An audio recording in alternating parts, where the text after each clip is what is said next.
Well, hello and welcome.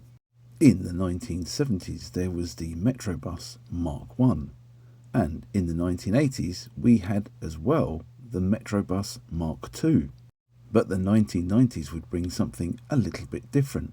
It was meant to be a Metrobus Mark 3, but was it? So let's put our bucket hats on, slip our Chesney Hawkes cassette tape into our pockets and head right back to 1991 as we look at the history of the Optare Spectra.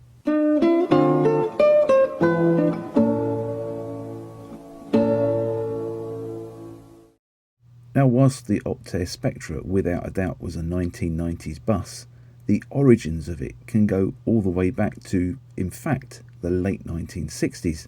Sounds a little bit far-fetched? Well, let me explain.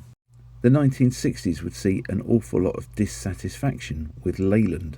The company had taken over pretty much every bus manufacturer in the country.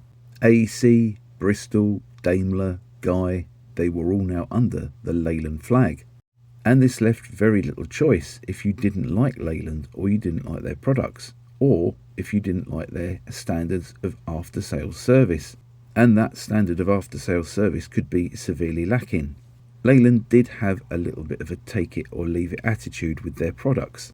And as I've just said, the after-sales service was pretty poor, to be fair. In addition to all of the major chassis manufacturers in the UK, Leyland would also own a considerable share of the bodywork builders within the bus industry in the UK as well. Eastern Coachworks, Charlie Rowe and Park Royal. This would leave the likes of Northern Counties, East Lancs, Alexander, Marshall of Cambridge and MCW standing alone. 1968 would see the formation of the British Leyland Motor Company, on the 17th of January to be exact, and this would be the merger of British Motor Holdings and the Leyland Motor Corporation. Now, obviously, with all these different manufacturers and different vehicle types under one umbrella, Leyland was looking at rationalising its output. After all, many of its vehicles were very similar to one another. The AEC Reliance, for example, was very similar to the Leyland Leopard. The Fleetline, the Atlantean and the VR, again, were all similar, although they did have their differences, of course. And when it came to the single-decker market, you had the AEC Swift, the Bristol RE, this single-decker Daimler Fleetline, and the Daimler Roadliner, as well as the Leyland Panther. Apart from the single-decker Daimler Fleetline, they were all reasonably similar vehicles to each other, and all did the same job. It did seem pretty ridiculous to have the products of one subsidiary of British Leyland going head-to-head with the products of another subsidiary of British Leyland. In the mid-1960s, Leyland had been working on a commuter bus, and by the late 1960s this had evolved into something that we would now know as the Leyland National. Also in the late 1960s, not long after the formation of British Leyland, we would also see the formation of the National Bus Company. And this was very keen to have a very modernistic fleet at the time, with buses that could be suitable for one-man operation. The first Leyland National would make its debut at the 1970 Earls Court Motor Show and would be a fully integrally built vehicle. Choices for the Leyland National would be very limited. It would be available in two lengths, there would be one choice of engine, and you couldn't specify the bodywork builder of your choice to build the bodywork. And as Leyland would say, if you didn't like it, you didn't have to take it. But there wasn't an awful lot of other choice around. The next logical step would be for Leyland to develop a double-decker equivalent of the Leyland National, and this was on the cards in the very early 1970s. This would eventually morph into the Leyland Titan, again this being a fully integrally built bus. Now those independent body manufacturers, the ones who were outside of Leyland I mentioned earlier on, were a little bit alarmed by this. They could see a rapidly approaching time when everything would be provided by Leyland, chassis, running gear, bodywork, and this would leave them with no or very little business. This also didn't please some of the bus companies as well, as they liked to choose the specification on their vehicles and they liked the choice. And within the next 10-year period, there would be many other vehicle types coming online that weren't Leyland, and this was all inspired by Leyland's domination of the bus industry and the lack of dissatisfaction with their products. Some would be quite successful, like the Dennis Dominator, for example, which was inspired by Geoffrey Hilditch, who was then the managing director of Leicester City Bus. Some would be less successful, such as the Foden NC, which was a tie-up between Foden Trucks and Northern Counties Bodybuilders at Wigan. But way before all this, and first off the blocks, was Metro Camel Wayman. They were based at Washwood Heath in Birmingham, and in 1969 decided to form a joint venture with Scania of Sweden.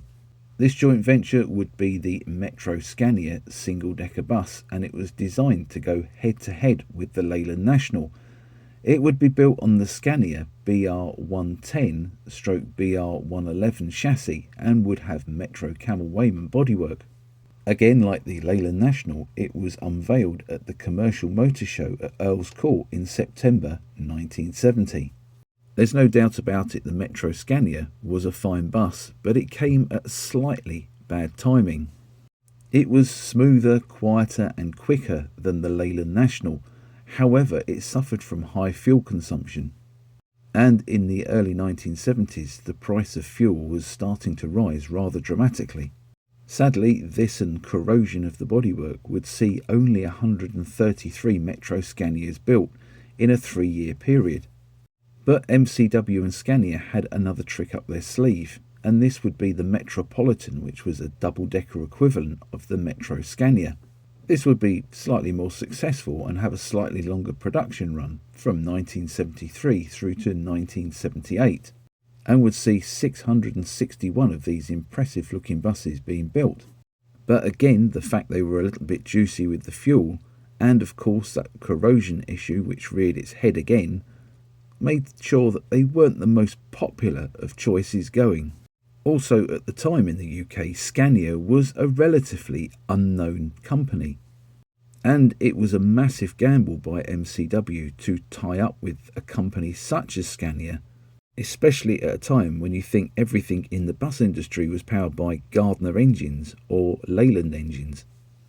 When MCW and Scania parted and went their separate ways, MCW decided to go it alone 100%. And this is where the Metrobus comes in. The Metrobus was designed as a semi-integral product, and this meant that it could be bodied by other bodybuilders as well as MCW.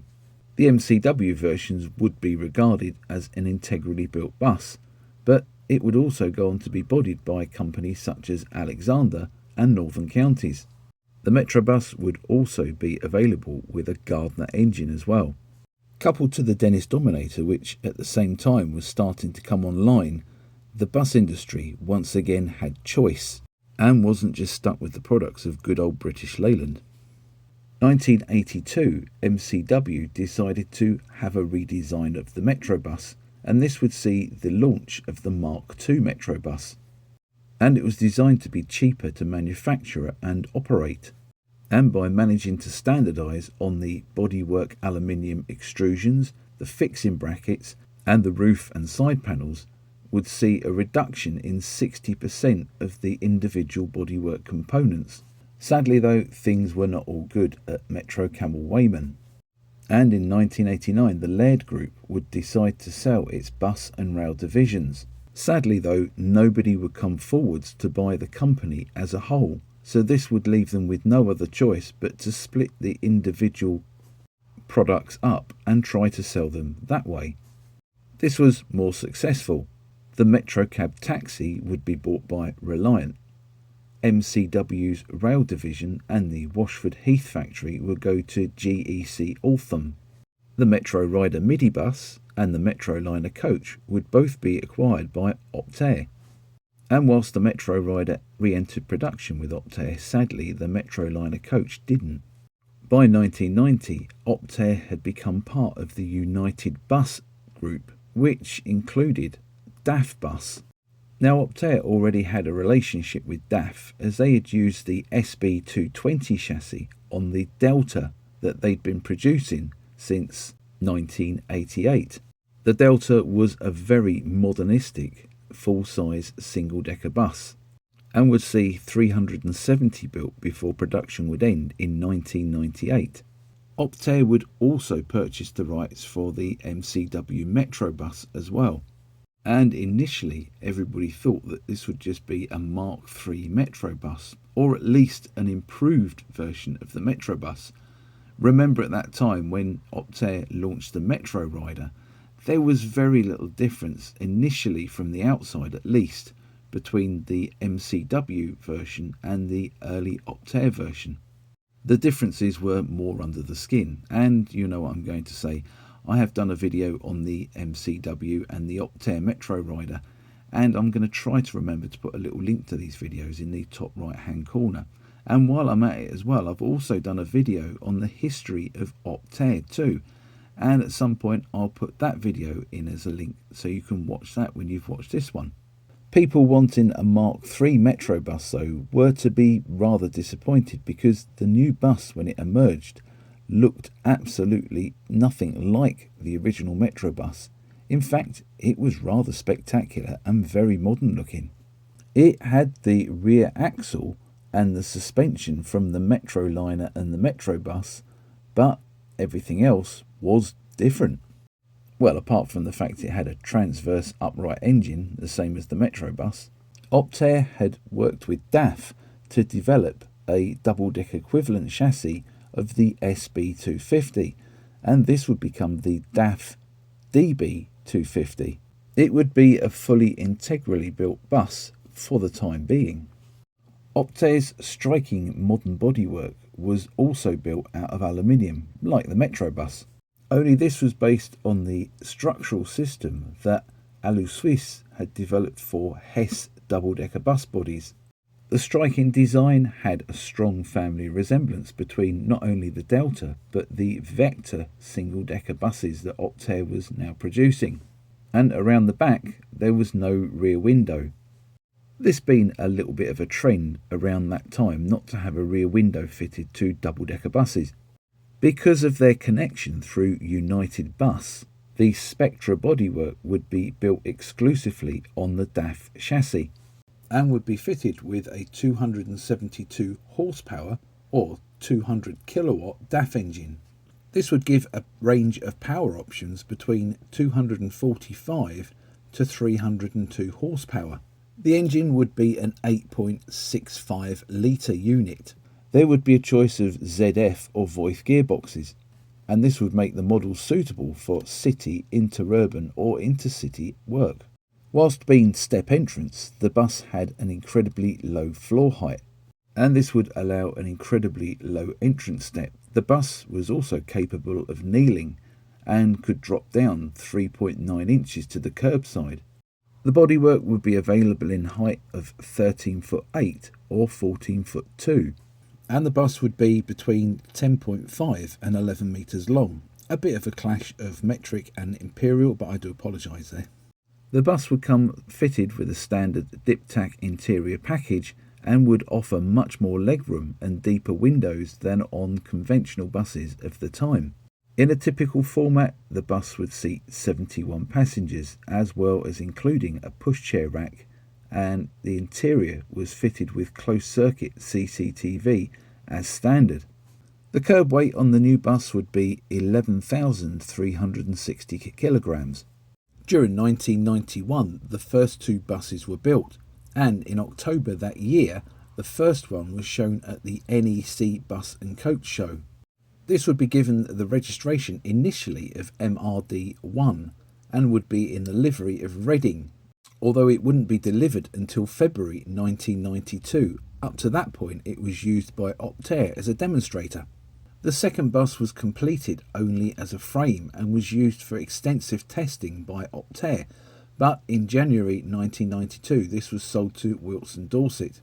Whilst the third bus was also originally for Optare to be used as a demonstrator, but this would later be finished as K170 FYG. Aside from Reading, other very early operators of the Spectra would include London Central, Metroline and East Yorkshire. The London Central ones would be coded SP1 to SP25. SP1 would be the single-door pre-production model for London Central, while SP2 would be the prototype dual-door bus. And this would remain rather unique, as the rest of the buses, 3 to 25, would be all single-door. The production SPs would arrive in September 1992, and they would be based at Camberwell on the Route 40 initially, but they would be then moved on to the Route 3 in the new year. I used to see these when I was working up in London, and I do remember the time when SP14 hit the headlines for driving off Crystal Palace Parade and dropping down into the high-level station in 1999. These buses would stay on the 3 until February 2000, and then they would all be moved off to Go Ahead North East, including SP14, which was the one that nosedived over the edge of the old railway line at Crystal Palace. Reading would also go on to purchase an additional 25 or more until 2001. But the largest operator of the Optare Spectra, in both step entrance and low floor format, would be Wilson Dorset, who would end up with a total of 78.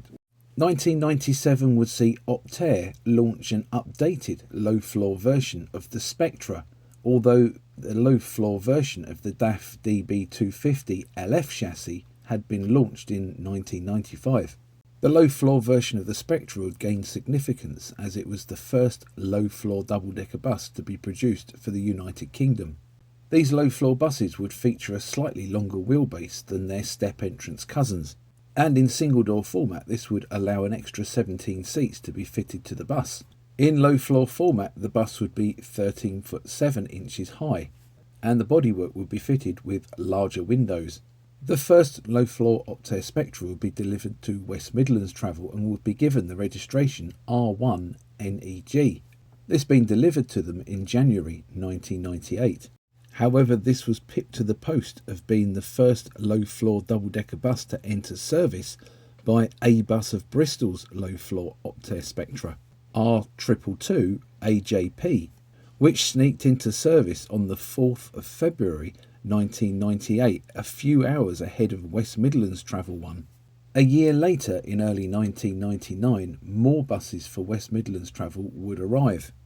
In total, they would take 20 Spectras, and these would be used to upgrade Route 50. Other operators of the type would be Eastbourne, Arriva Yorkshire being the second largest operator of the type in the country, purchasing a total of 42 low-floor buses. Capital Logistics and Isle of Man Transport would also take Optare Spectras. The bus also achieved limited overseas sales as well, with 31 left-hand drive buses being produced for Turkey and 26 being produced for IETT in Istanbul. 5 more were produced for Izulash, and I do hope I've pronounced that right. Apologies to any Turkish viewers that I might have insulted by saying that. This being the operator in Izmir. Now, apparently, the city's mayor was so impressed by the livery of London Central's buses that the 5 for his city, I'm not going to tempt fate and pronounce the name again, were also finished in London buses red and tape grey colours. In October 2006, the last Spectra would roll off the production line, and this would be YJ56 ASZ. And this would be for Anglian Bus. Although this was the end of the Spectra as a complete bus, it certainly wasn't the end for the DAF DB250. From 1995, this had been available with other bodywork fitted to it. And this would go on to be a successful chassis in its own right, with Arriva London alone purchasing 632 between 1998 and 2005.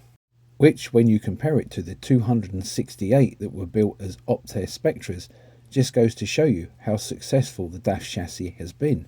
There are now several Optare Spectras in preservation, with the oldest one being around the 30 years old mark. Can you believe it, a 30-year-old Optare?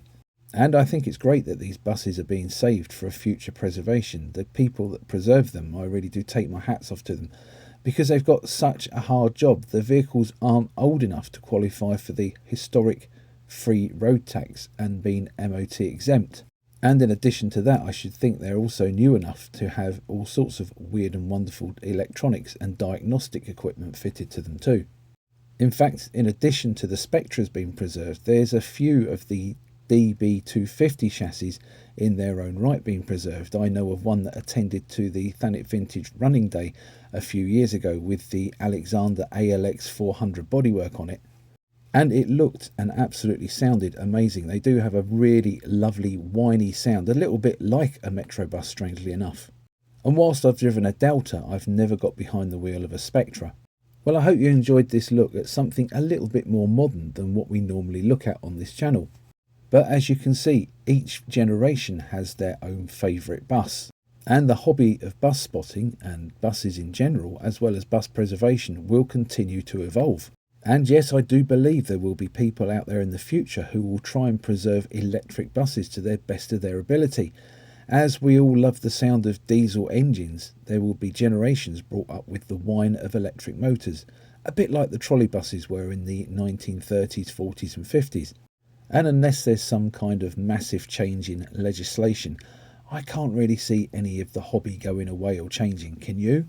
I just think the important thing is not to let any of the older buses fall off the radar as well. And it does mean the number of preserved buses will continue to grow in the country, but then what's wrong with that? I'm quite happy with that. I'm sure you are. If you did enjoy this video, please like, hype and share it. And don't forget to subscribe to my channel. I've had a look at the statistics recently and there's about 60% of you aren't actually subscribed to my channel.